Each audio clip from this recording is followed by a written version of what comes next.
강혜신의 오늘의 미국.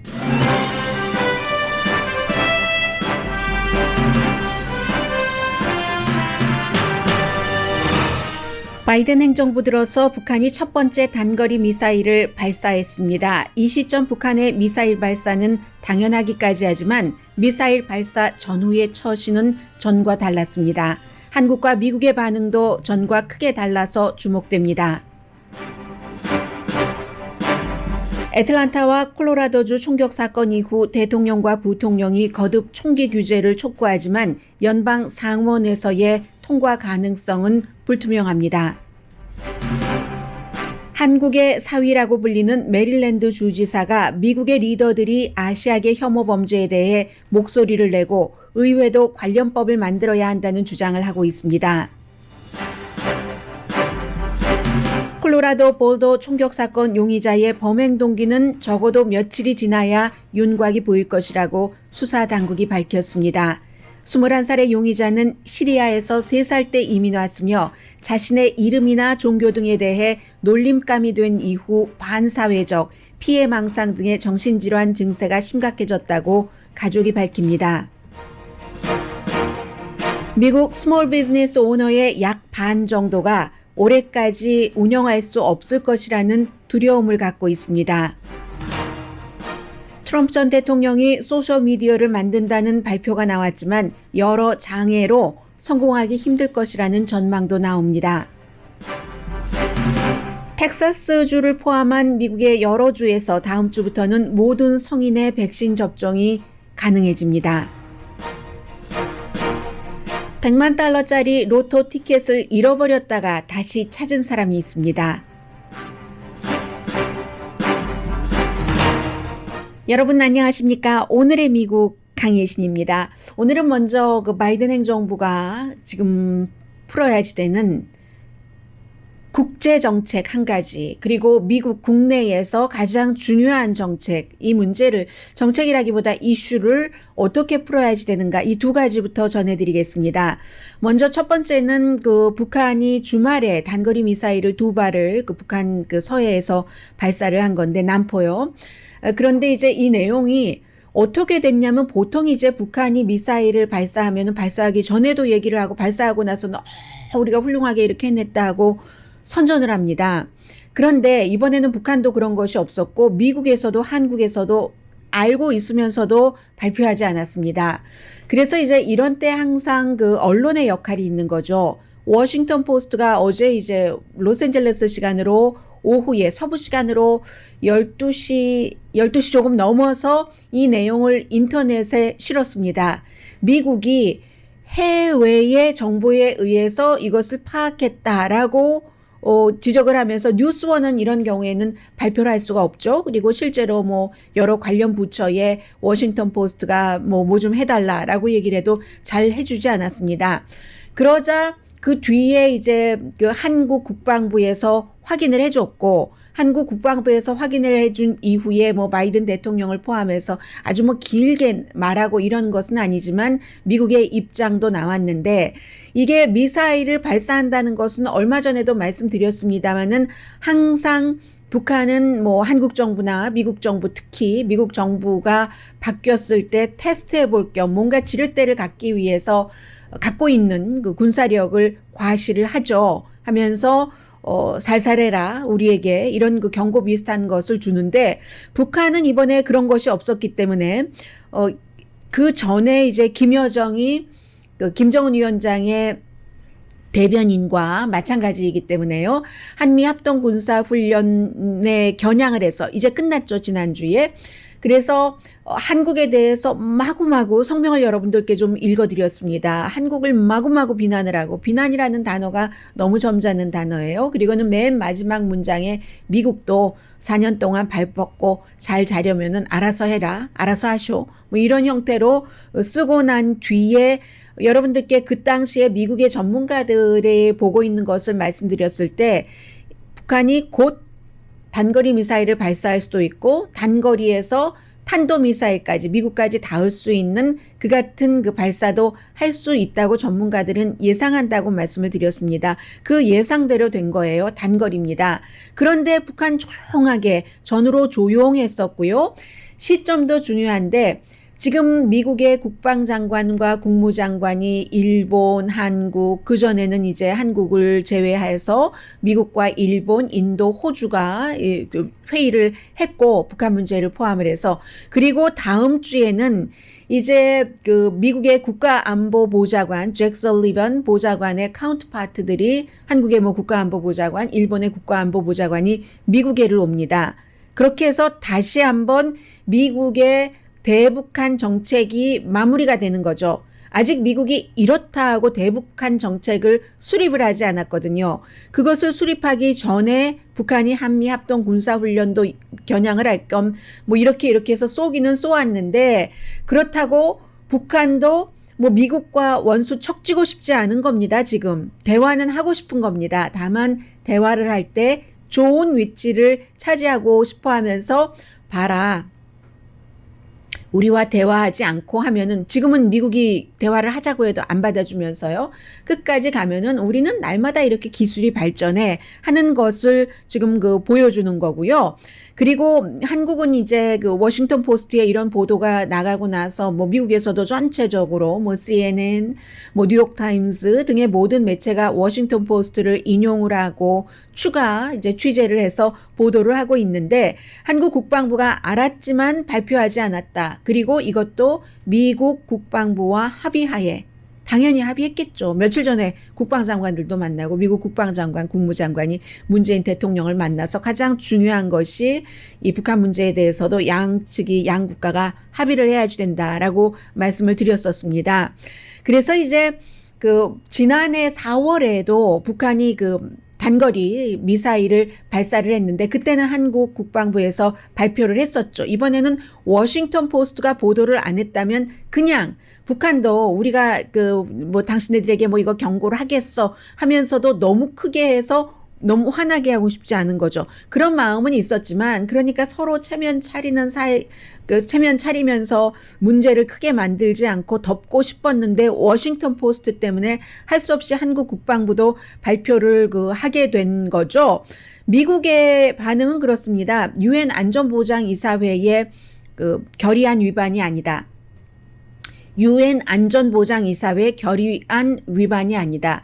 이 부분에 대해선 한국에서 굉장히 그 북한 문제에 대해서 잘 알고 계시고 그런 그 전문가도 이건 결의안 위반이다. 무조건 결의안 위반이다라고 얘기를 하는데 유엔 안전보장이사회 결의안 위반은 아닙니다. 북한이 그 단거리 미사일 테스트하는 것이 그 유엔의 안전보장 그 이사회의 결의안이라는 것은 북한이 단거리 미사일 기술을 개발을 하거나 아니면 탄도미사일 기술을 개발하거나 탄도미사일 발사 시험을 하는 것.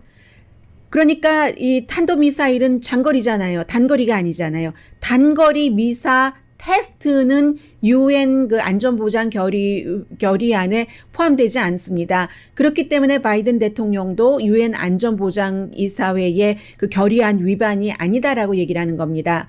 그렇게 말하는 것은 북한을 성나게 하고 싶지 않은 것이 미국에도 있는 것이죠. 해서 트럼프 전 대통령도 늘 그랬잖아요. 단거리 미사일 지난번에도 발사를 했을 때 그거는 뭐 나하고 싱가포르에서 한 약속을 위반한 게 아니야. 트럼프 전 대통령은 미국 사람들만 생각하고 미국의 정치 그 안배만 생각을 하기 때문에 미국 사람들이 한국에 뭐 단거리 미사일을 북한이 발사하거나 말거나 단거리 미사일 발사하면 한국과 일본이 그야말로 초죽음 되는 건데 신경 안 쓰잖아요. 그러니까 나하고 약속 안 하겠어. 트럼프 전 대통령은 그렇게 얘기를 했고 바이든 현 대통령은 유엔 안전보장이사회 결의안 위반은 아니다. 위반은 아닙니다. 그렇게 된 겁니다. 그래서 지금 바이든 행정부가 그럼 이참에 북한에 대한 입장 정리를 어떻게 할 것인가? 트럼프 것도 아니고 오바마 것도 아닌 새로운 것으로 한다는 게 바이든 대통령의 입장입니다. 앞으로 몇 주일 안에 완성이 되겠죠. 트럼프 전 대통령의 북한에 대한 가장 대표적인 것은 위에서부터 밑으로 내려가는 탑다운 방식이었잖아요. 그에 비해서 이제 오바마 대통령은 그 밑에서부터 실무자들부터 해서 대통령까지 올라가는 바름탑 접근이냐, 탑다운 접근이냐 이건데 바이든 대통령은 이것도 아니고 저것도 아니고 북한이 입장을 바꾸기 전에는 우리는 협상하지 않는다. 그러면서도 완전히 협상하지 않고 싶진 않은 거예요. 지금 여러 채널을 통해서 대화하자고 하는데 북한이 답변을 안 하고 있는 입장이기 때문에요.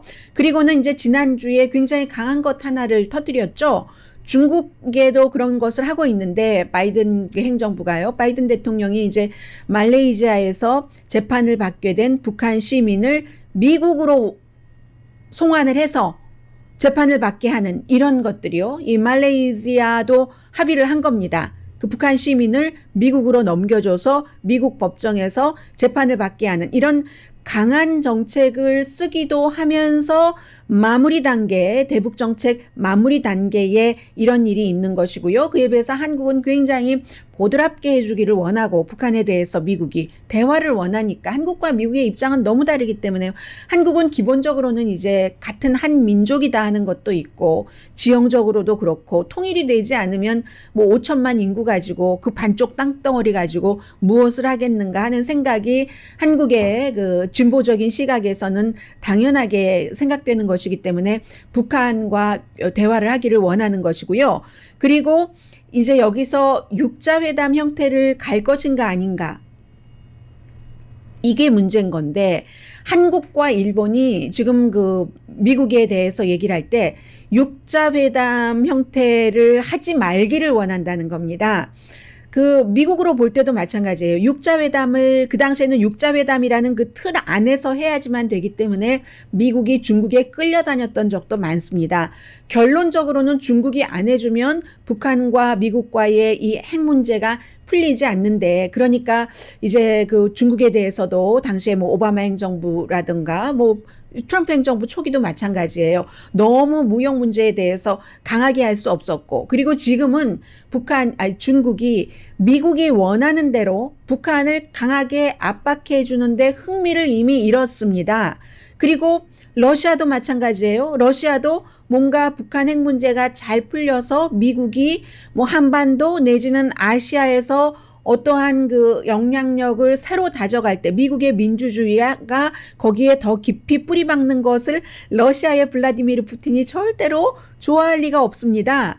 그리고 또 나머지 두 개국이 있죠. 미국, 북한, 러시아, 중국 끝났으니까 한국과 일본.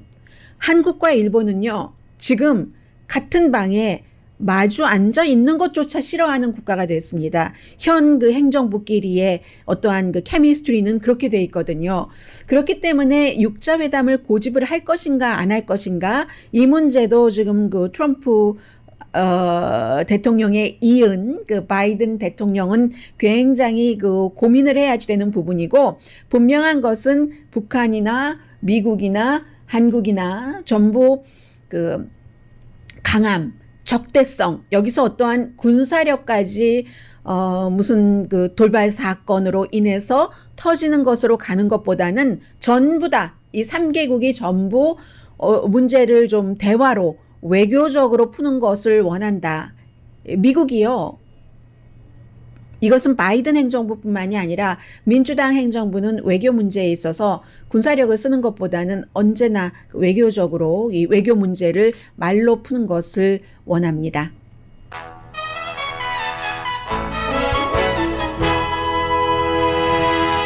한 가지 이슈는 못했네요. 잠시 뒤에 전해드리겠습니다. 잠시 뒤에 제가 오늘 아침에 이제 무슨 총격 사건이다, 무슨 혐오 범죄다 이런 얘기를 할 때 그 중요하게 생각되는 부분은 나중에 가면은 이게 살아가는 것이기 때문에 그렇지 저 사람의 인생뿐만이 아니라 나의 인생에도 들어오는 스토리라서 그렇지라고 생각을 하면서 또 생각이 들면서 여러분들께 뉴스를 전해드리고 싶습니다. 콜로라도 볼도도 마찬가지고 애틀란타 시에서의 그 사건도 마찬가지입니다. 잠시 뒤에 이 두 가지를 묶어서 전해드리겠습니다. 라디오 소울 방송 오늘의 미국 듣고 계십니다. 예전에 아주 잘 알려진 그 유명한 정치인이 아이 하나를 키우는 데는 마을이 전체가 들어간다. 마을 전체가 아이 한 명을 키운다 하는 책을 써서 유명했었는데 한 사람이 숨진다는 것은 그 사람의 인생이 끝나는 것, 가족의 인생의 많은 부분 상처를 남기는 것, 그리고 커뮤니티까지 그렇게 아픈 것을 포함을 하죠. 콜로라도주 볼더에서 경관을 포함해서 이제 10명이 한 명의 용의자에 의해서 숨졌는데 오늘 아침에 이제 그 10명 가운데 한 명인 61살의 케빈 이분 성함을 잊었네요. 케빈 마호니. 케빈 마호니라는 아버지의 딸이 NPR 방송과 인터뷰를 했는데 이 딸이 몬트레이, 로스앤젤레스에 있는 어떤 방송국에서 일을 하는 기자인지 프로듀서인지 저는 기자라고 생각을 하면서 들었는데요. 뭐 중요하지 않고 그렇습니다. 그래서 콜로라도주에서 자랐던 거죠. 아버지에 대해서 얘기를 하는데 아버지가 어떤 사람이에요? 하고 앵커가 물어보니까 탈은 너무너무 많은 게 있지만 데드로서 완벽한 데드다. 어렸을 때 우리가 그 더운 여름날에 밖에서 못 찾겠다 꾀꼬리 하는 그런 식으로 술래잡기 같은 것을 몇 시간 동안이나 아버지가 해주고 해서 이번에 친구가 우리 아버지가 돌아가신 것 같다. 그렇게 얘기를 하더래요. 그리고는 이제 아버지가 그럼 어떤 일을 하셨어요? 하고 물어보니까 호텔업을 하셨는데 일찍 은퇴를 하셔야지 되겠다고 생각을 했고 일찍 은퇴하신 뒤에 뭐 여행도 많이 하시고 그러니까 넉넉한 그런 분이세요. 그리고 본인이 이제 원래 팬데믹 일어나기 전에 여름에 결혼식 하기로 했는데 여성이에요. 딸이니까 결혼하기로 했는데 1년을 더 미루는 게 너무 힘들어서 집 뒤뜰에서 했다 하면서 트위터에 그 사진을 올린 거예요. 그래서 보니까 아버지가 딸은 웃고 있는데 아버지가 웃으면서도 딸을 보내는 게 너무너무 그런 거예요. 그 몇 시간 동안이나 여름마다 아이하고 술래잡기하고 아이 친구하고 놀고 하니까 아버지가 사업가이기도 했지만 아이를 많이 키운 거잖아요. 그런 그 아버지, 데드로서는 그 이상의 데드가 없다. 그리고 우리 아버지가 이제 은퇴를 하셨기 때문에 콜로라도주에서 이 몬트레이에 있는 나도 많이 방문을 해주시고 해서 너무너무 그것이 좋았다. 뭐 이런 얘기를 하는데 그 밖에 많은 사람들이 수많은 스토리가 그 안에는 전부 있는 겁니다. 이런 사람들이 어떠한 이유에서든 용의자가 쏜 총에 맞아서 숨져야 돼? 그건 아니지. 막아야지 하면서 바이든 대통령이 어제 오늘의 미국 끝나자마자 바로 이제 총기 규제를 해야지 된다 하고 얘기를 하는데 바이든 대통령은 1990년대에 본인이 연방 상원의원이었을 때 아주 강한 지난주에 연방 하원에서 통과시킨 2가지의 총기 규제 법안 같은 것을 이미 본인이 주도해서 통과를 시켰었던 사람입니다.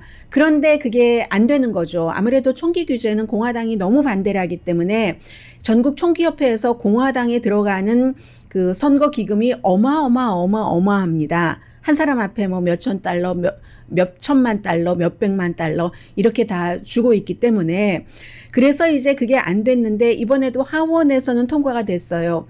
바이든 대통령이 이건 당의 문제가 아니다.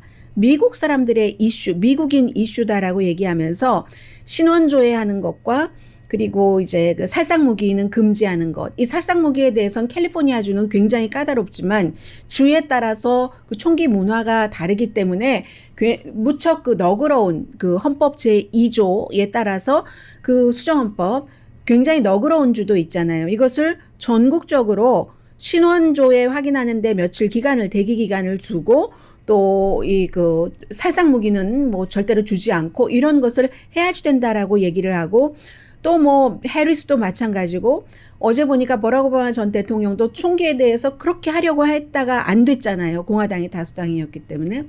뭐라고 얘기를 하냐면 코로나 바이러스가 모든 것을 다 슬로우하게 하거나 스탑 시켰는데 코로나 바이러스가 슬로우하게 하지 못하는 게 있구나. 총으로 다른 사람을 쏴 죽이는 것. 이렇게 얘기를 하면서 이제 곧 미국은 코로나 바이러스에서 뭐 백신 접종도 받고 해서 정상적인 생활을 맞이하게 될 텐데 그 전에 이걸 좀 뭔가를 해야지 된다. 이게 이제 또 오바마 대통령의 얘기예요. 그리고 더군다나 이번에 콜로라도 볼드 같은 경우는 그로서리 스토어잖아요. 그로서리 스토어는 누구나 다 가는 곳입니다. 오바마 전 대통령이 하는 얘기가 그로서리 스토어에 갈 때 우리가 두려워하면서 가야지 되겠는가? 이건 아니지라고 얘기를 했습니다. 그런데 말씀드렸던 것처럼 어제 그 상원 그 법사위원회에서도 이 총기 규제에 관한 청문회가 열렸는데 뭐 민주당 의원들은 뭐 딕 더빈 이런 그 법사위원회 위원장이에요. 이분은 총기 폭력은 공중 건강 비상 사태다라고 얘기를 하면 공화당의 텍사스가 지역구인 테드 크루즈 의원 같은 사람이 뭐라고 얘기를 하냐면요. 아니 총격 사건이 있을 때마다 터무니없는 정치 쇼를 하네. 생쇼를 하네. 정치 극장, theater라는 표현을 쓰면서 생쇼를 한다. 생쇼를 해. 법이 있어도 법이 있으면 뭐하냐. 법이 살인을 막을 것 같아? 자유만 막지. 이게 지금 많은 공화당의 입장인 겁니다. 그리고 제가 오늘 아침에 내셔널 리뷰라고 아주 굉장히 보수적인 잡지에서 누가 쓴 것도 봤더니 대부분 이 그 살상무기 아주 그 뭐 AR-15 뭐 이런 그 AR-15을 개조도 많이 하잖아요. 그런 형태보다 이 피스톨로 더 많이 다른 사람을 숨지게 하는 거야. 막기는 대량 살상무기를 왜 막어 하면서 총기 사건이 일어나는 것이 경제적인 문제, 사회적인 문제지. 흔히 그런 말 하잖아요. 경제적으로 너무 어렵고 코로나 바이러스 때문에 뭐 아시안을 혐오가 늘어나는 거지. 그게 아시안을 혐오해서 그러는 거야? 뭐 이렇게 얘기를 하잖아요. 말이 안 되잖아요. 전체적인 다른 인종에 대한 혐오 범죄는 7%가 줄어들었는데 코로나 바이러스, 중국 바이러스, 쿵후 바이러스에 속하는 연결이 되는 에이시안에 대한 혐오 범죄는 150%가 올라갔습니다. 그런데도 그렇게 말하잖아요. 살상무기 아니야. 뭐 경제, 뭐 이런 사회적인 이런 것이 하지 총기가 뭐가 중요해? 이렇게 얘기를 하거든요. 그래서 이게 상원이 어떻게 될 것인가가 중요한 거죠. 전에도 과거에도 민주당이 다수당이었을 때 총기 규제를 통과시켰는데 상원이 미치 매코넬이 딱 잡고 안건을 올리질 않아요. 이게 이제 상원 그 최고 지도자로서의 특권이죠. 권한이고 여기에 대해서 이번에는 민주당이 다수당이기 때문에 부통령표 한 표를 합쳐서 해서 척 슈머 연방상원의원이 이거 검토하겠다. 우리 곧 올리겠다. 상정하겠다. 하는데 상정만 하면 뭐합니까? 60표가 있어야지 총기 규제안이 통과가 되는데 공화당 10명이 힘을 합칠 것인가. 그것은 지금으로서는 쉽지 않다고 보고요. 그리고 이제 또 하나는 지금 행정부에도 어제 그 공중위생국장이 인준됐거든요. 공중위생국장이 최초의 지금 아시아계네요. 그 행정부에서 물론 무역 대표도 있지만 공식적으로 무슨 장관 이런 건 아니니까. 뭐 공중위생국장도 장관은 아니니까 그러네요. 그러나 공중위생국장으로서는 이 사람이 과거에도 최초의 아시아계 공중위생국장이었고 지금도 마찬가지입니다. 오바마 때 한 번 공중위생국장을 2기 때 했고요. 그리고 그 뒤에 이제 다른 관련 일을 하다가 어제 공중위생국장으로 인준을 받은 그 비벡 머티, 인도에서 태어났는데 3살 때 1987년도에 미국으로 왔습니다. 아버지도 뭐 의료 관련 일을 하셨고요. 하버드 대학교 나오고 예일 의대 나오고 또 예일대학교에서는 MBA도 했어요. 그런 공중위생국장인데 이 사람이 찬성 57대 반대 43, 공화당 의원들이 7명만 찬성을 했거든요. 그 전에도 그 한 번 어떤 일이 있었냐면 오바마 때도 이 사람으로 하려고 했는데 적절하다 해서 그 공화당이 해주질 않았어요. 그래서 인준이 막 1년 넘게 안 되고 이랬었는데 그때 왜 그랬냐면 이 공중위생국장이 총기로 인한 범죄, 총기로 인한 희생자가 나오는 것은 공공건강이다. 이건 공공건강 이슈다. 이런 말을 해서 공화당 의원들이 너무너무 싫어했었어요. 그런데 어제는 어쨌든 통과시켜줬고 그리고 43살밖에 안 됐어요. 아주 그 젊은 과거에도 지금도 유일한 그 에이시안 아메리칸 공중위생국장이고요. 그리고 트럼프 전 대통령이 그래서 취임하자마자 쫓아냈죠. 왜냐하면 그 전국 총기협회에 뭐 3천만 달러 이상의 선거 기금을 받고 당선된 대통령이었기 때문에 어떤 단체로서 그 트럼프 전 대통령이 당선되는데 가장 큰 기여를 했던 그룹이 총기협회입니다. 그래서 들어오자마자 바로 이 공중위생국장부터 쫓아내버렸죠. 그리고요, 이번에 바이든 대통령이 또 들어오자마자 트럼프의 공중위생국장 제럼 아담스를 쫓아냈죠. 그리고는 이제 이 사람이 다시 공중위생국장이 됐는데, 공중위생국장도 이 공공보건으로 총기 사건을 본다는 것이 굉장히 중요하고요. 볼더의 용의자는 시리아에서 3살 때 이민을 왔습니다. 파킹랏에서 2명 살해하고, 그리고 한 명은 나이든 남자, 그분인가요? 살해하고 나서도 몇 발이나 더 누워 있는데도 쏘았다는 거잖아요. 그리고 파킹랏에서 자동차 안에 앉아 있는 사람도 쏘고, 들어가서 8명을 쏘고 했는데, 경찰과 마주했을 때는 옷 다 벗고, 그래서 옷을 벗은 거예요. 그러니까 죽고 싶진 않았던 것 같아요. 본인이 나 무장 해제한다는 것을 보여주는 거죠. 그리고 엄마와 대화하고 싶다라는 얘기를 했는데, 21살의 용의자, 무슬림이고요. 그런데 고등학교 다닐 때까지는 아주 아웃고잉이고 밝았다고 그 브라더가 얘기를 합니다. 34살 브라더가 얘기를 하는데, 레슬링 선수여서 막 트로피 받고 하는 것도 있는데, 사람들이 이 다른 그 클래스메이트들이 이름을 가지고, 이름이 길고 특이하고 하잖아요. 이름을 가지고 놀리고, 그리고 종교를 가지고 놀리고, 그러면서 점점 반사회적이 됐고요. 하면서 템퍼를 유지하지 못해서 레슬링에서 지고 나면은 상대를 때리기도 한다던가, 누가 자신의 그 이름을 가리켜서 막 뭐라고 놀리고 하면은 또 너 가만히 안 둘 줄 알아? 이렇게 위협을 해서 조사를 받기도 하고. 글쎄, 그렇게 놀리는 사람도 문제 아닌가요? 네. 그렇고, 아무튼 그랬다고 합니다. 그리고 이제 종교적으로도 굉장히 놀림을 받았고, 지난 18개월 동안 페이스북을 보면 지금 내려졌습니다. 트럼프 전 대통령을 비난을 했어요. 왜냐하면 이민정책, 무슬림 비하, 이런 것 때문에. 그러나 트럼프 전 대통령과 입장을 같이 하는 것도 있습니다. 동성결혼에 반대하고 낙태에 반대하고 하는 것. 그래서 결국은 이러한 일로 정신질환을 앓았었다. 하지만 직접적인 그 범행 동기에 대해서는 한 닷새 정도는 우리가 이것을 수사를 해야지 알 것 같다 하는 게 관계기관의 그런 그 얘기이고요. 일주일 전에 총을 샀다는 것 아닙니까? 이 AR-15 맞죠? AR-15 형태의 이 총을 일주일 전에 샀다는 거죠. 네. 그래서 이제 이런 문제, 총기 문제가 많이 나오고 있고요. 이제 여기에 덧붙여서 에이시안 아메리칸 애틀란타에 관한 그 총격 사건, 이 문제는 이제 LA 한인타운을 포함해서 많은 아시아계 그룹들이 서로 또 따로 또 같이 이건 안 된다라고 하는데, 오늘 보면은 잡지 애틀란틱의 레리 호건 메릴랜드 주지사와 62대 주지사더군요. 메릴랜드주에. 그리고 그 라니 첸이라는 후보 인스티튜션, 후보는 좀 그 보수적인 그 재단이잖아요. 후보 인스티튜션의 그 라니 제이 첸 박사가 공동으로 기고문을 썼습니다. 이 기고문의 많은 내용은 오늘의 미국에서 수없이 말씀드렸던 것이기 때문에 생략을 하고, 그 분위기 자체가 앞에 쭉 전합니다. 코로나 바이러스 이후에 어떠한 이유로 에이시안 아메리칸이 이렇게 구체적으로 혐오 범죄의 희생자가 되고 있는데, 우리는 we라고 얘기를 합니다. 우리는 아시안 혐오 범죄에 말을 해야지 된다. 분명하게 에이시안 혐오 범죄에 반대한다는 말을 해야지 된다. 이고요. 여기서 우리는 누구냐면 모든 미국인을 말하지 않습니다.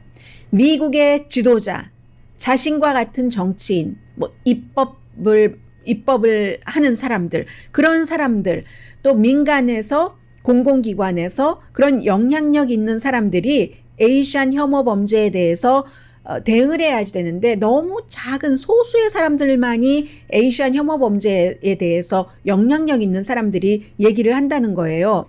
그런데 에이시안 아메리칸은 수십 년이 뭐예요? 1849년부터 중국계가 철로 놀러 와서 그때부터 그 차별과 혐오를 당했다니까는요. 그랬는데도 에이시안들이 그 혐오 범죄에 대해서 별로 보고도 하지 않고 가만히 있는다.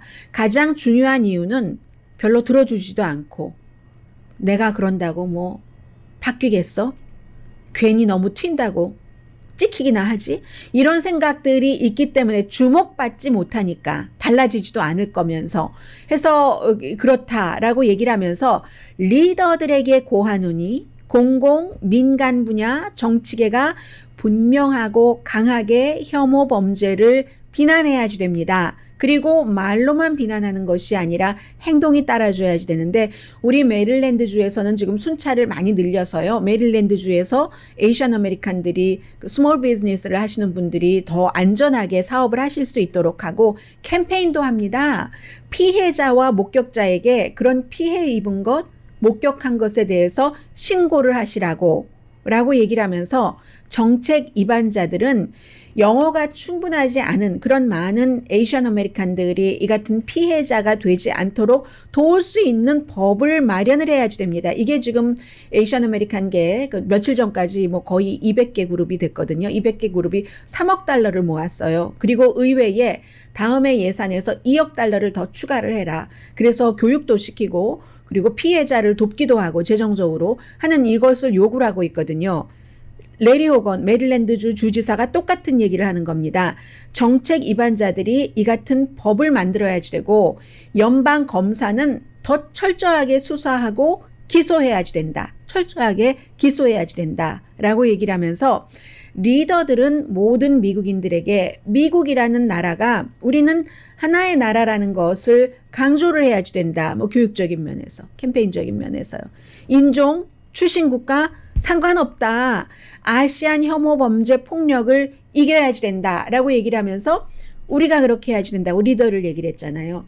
미국이 우리를 보고 있다. 리더를 보고 있다. 레리 호건 메릴랜드주의 주지사와 후보연구소의 레니 챈 박사가 공동으로 잡지 애틀란틱에 쓴 기고문입니다. 그리고 이제 어제 태국 출신이잖아요. 타미 덕워스 연방 상원의원 일리노이주가 지역구인 여성이지만 이라크 전쟁에 가고 하반신 쓰지 못하기 때문에 휠체어 타고 지금 연방 상원의원에 당선됐는데 어제보다 오늘은 조금 수그러들었던데 지금 바이든 행정부에서 장관 딱 분명한 장관이요. 15명 가운데 에이시안계가 한 명도 없어. 지금 이 일리노이주의 의원도 태국에서 태어났기는 했지만 아버지가 미국 사람이거든요. 그런 경우에는 또 시민권이 자동적으로 되거든요. 물론 미국으로 왔지만. 그런데 너무너무 행정부의 장관에 에이시안이 지금 한 명도 없잖아. 15명 됐는데 한 명도 없어 하면서 어제는 뭐라 그랬냐면요.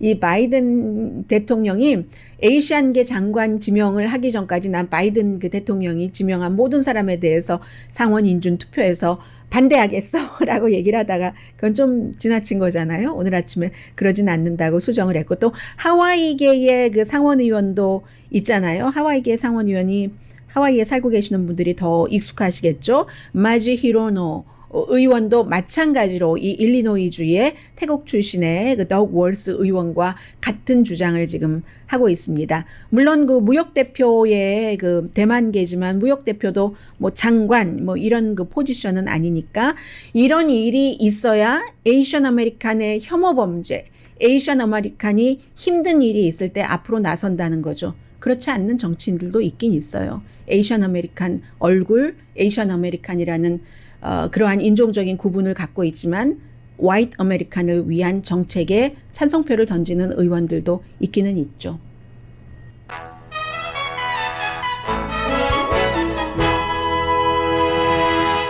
라디오 서울 방송 오늘의 미국 듣고 계십니다. 네, 이제 코로나 바이러스는 뭐 미국에서 확산이 되고 있다고는 하지만 로스앤젤레스 같은 경우는 괜찮아 보이고요. 오렌지 카운티도 캘리포니아주 괜찮아 보이는데 그렇게 되는 경우는 이제 비즈니스도 더 오픈을 할 수는 있지만 지금 너무 힘들어 하시는 분들이 많아서요. 여러 가지 조사를 종합을 해보면 오늘 아침 악시오스가 보도한 것을 보니까 특히 이제 코로나 바이러스로 인해서 경제적으로 어려움을 많이 받는 사람들이 남성보다는 여성, 또 백인보다는 소수 인종이잖아요. 전체적으로 여성 소유의 비즈니스 약 반은 올해 말까지 내가 이것을 운영할 수 있을까 걱정을 하고요. 그리고 소수인종이 오너인 비즈니스, 스몰 비즈니스를 얘기를 합니다. 10명 가운데 6명이 역시 같은 생각을 합니다. 그리고 가장 그런 생각을 많이 하는 업종별로 불러드리자면요.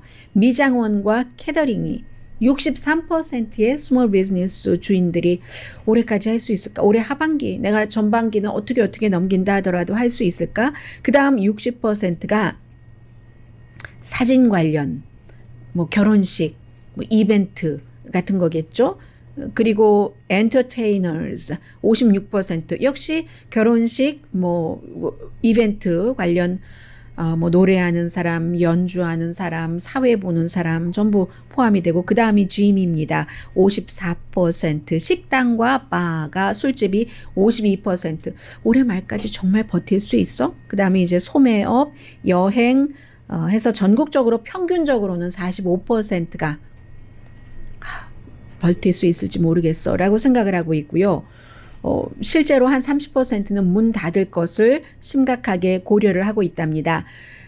한 41%의 스몰 비즈니스 오너는 딱 한 달, 이제 딱 한 달 버틸 캐시가 남아있네.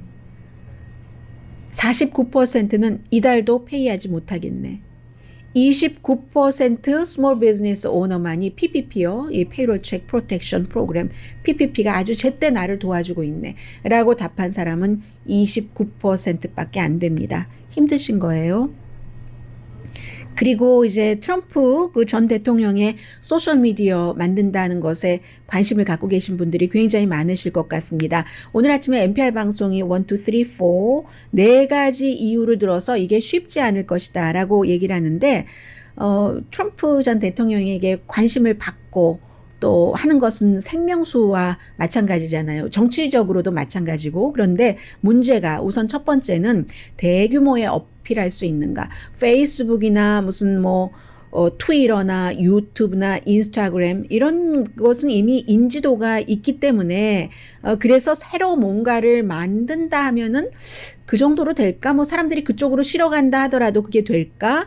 물론 아직도 트럼프 전 대통령이 공화당 사이에서 인기가 있지만 뉴스 사이클을 점령하지 못하잖아요. 뉴스 매체에서 잘 다뤄주지 않고 그만큼 뉴스 가치가 떨어지니까 저도 마찬가지고 이 트럼프 전 대통령 뉴스가 대폭 줄었잖아요.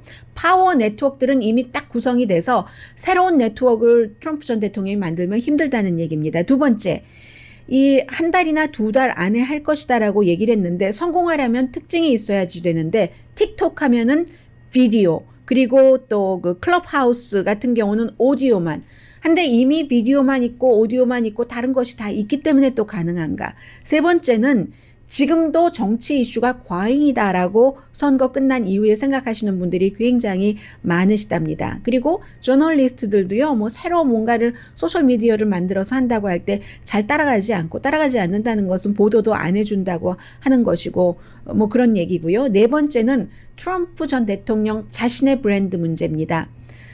뭐, 날이면 날마다 전에는 뉴스 가치가 있는 것 같지 않은데도 너무 어떤 때 황당한 얘기를 하니까 보도를 할 수밖에 없고 대통령이기 때문에 보도를 할 수밖에 없었던 것이 상당히 많죠. 이젠 더 이상 대통령이 아니잖아요.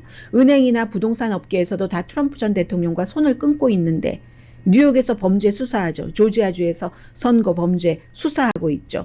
해서 특히 1월 6일 이후에는 온건한 그 공화당 사이에서도 이건 아니다 하고 좀 떨어져 나가는 사람들이 있고 에이션 아메리칸 같은 경우는 이게 그때는 잘 몰랐는데 정말 백인 우월주의 맞았던 것 같아. 에이션 그렇게 말했으니까 혐오 범죄가 일어나잖아 라고 생각하면서 또 떨어져 나가는 사람들도 있고 제한적인 사람들을 통해서는 인기가 있겠지만 그 제한적인 사람들을 가지고 이미 소셜미디어의 브랜드가 강한 트위터, 페이스북, 인스타그램, 유튜브를 누를 수 있는가? 굉장히 힘들 것이다. Maybe 시작할 수 있을까? 이런 정도의 회의감까지 품고 있습니다.